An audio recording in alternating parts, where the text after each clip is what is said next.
મહીસાગર જિલ્લાના કડાણા તાલુકાના સરહદી ગામ સરસવા ઉત્તર પ્રાથમિક શાળામાં આચાર્ય બાબુભાઈ અને શિક્ષકગણની આગેવાનીમાં એક સરસ કાર્યક્રમનું આયોજન થયું હતું।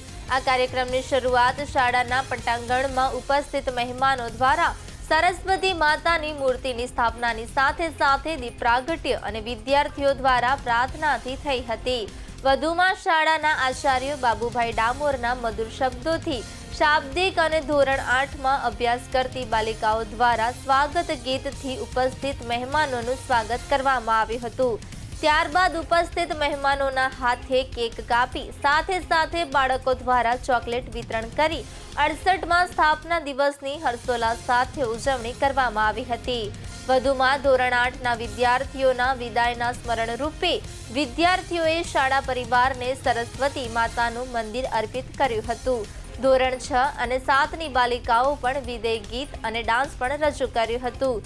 વધુમાં પાંડરવડા રામાપીર રેડિયમ આર્ટ દ્વારા બોલપેન ભેટમાં આપવામાં આવી હતી, જે ચાલુ વર્ષ દરમિયાન અલગ અલગ 15 જેટલી સહઅભ્યાસિક સ્પર્ધાઓમાં શ્રેષ્ઠ પ્રદર્શન કરી પ્રથમ, દ્વિતીય અને તૃતીય નંબર મેળવનાર તેજસ્વી તારલાઓને પ્રોત્સાહિત રૂપે ઇનામ આપી અભિનંદન પાઠવ્યા હતા। આ કાર્યક્રમને શોભાવવા માટે સરપંચ મહેન્દ્રભાઈ સંઘાડા, શાળાના એસએમસી અધ્યક્ષ, તાલુકા ઘટક સંઘ પૂર્વ પ્રમુખ ઉપસ્થિત રહ્યા હતા। અંતે શાળાના આચાર્ય બાબુભાઈ ડામોરે દરેકનો આભાર વ્યક્ત કર્યો હતો।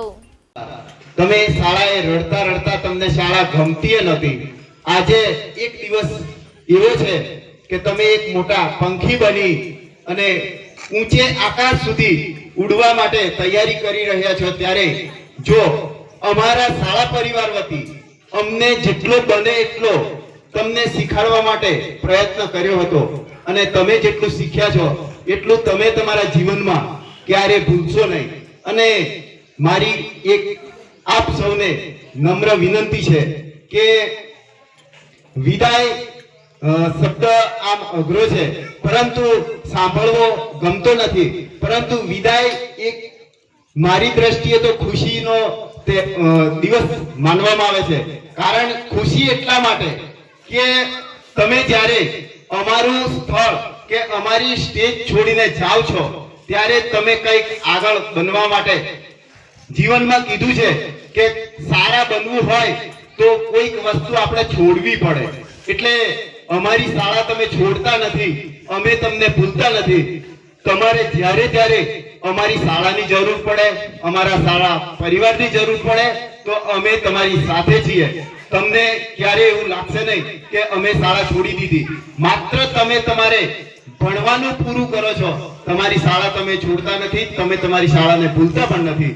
તમે આગળ વધવા માટે તમારું પગથિયું બદલો છો તમે, અને તમે આગળ જઈ તમારું માતા પિતાનું નામ, તમારા ગામનું નામ, તમારે તાલુકાનું, તમારા જિલ્લાનું અને આપણા રાજ્યનું નામ રોશન કરશો, એવી મારી શુભેચ્છાઓ છે। અને સાથે જીવનમાં તમે હવે તો નાના રહ્યા નથી, હવે સમજદાર છોકરાઓ છો, અને મારી એક નમ્ર વિનંતી છે કે સૌ પ્રથમ આપણે આપણા માતા પિતાની જે વાત હોય છે, માતા પિતાના જે શબ્દો હોય છે, એ શબ્દો આપણે જીવનમાં ક્યારે નીચા પડે એવું કામ કરવાનું નહીં, અને મોટા થઈને આપણા માતા પિતાને માથું નીચે અથવા એમની પાઘડી નીચે ઉતરે એવું જીવનમાં તમે ક્યારે કામ કરશો નહીં। અને હું તમને જે પણ જરૂર પડે અથવા તમને ભણવામાં કોઈ પણ જાતની મુશ્કેલી હોય તો મને કોઈ પણ ટાઈમે ફોન કરી અથવા શાળાએ રૂબરૂ આવી અને તમારી જે મુશ્કેલી હોય એ મને વાત કરજો, હું તમારો સોલ્યુશન લાવવા 100% પ્રયત્ન કરીશ। અને તમે આગળ વધી ખૂબ જ પ્રગતિશીલ બનો અને આપણી શાળાનું નામ રોશન કરશો। અસ્તુ, જય હિન્દ, જય ભારત।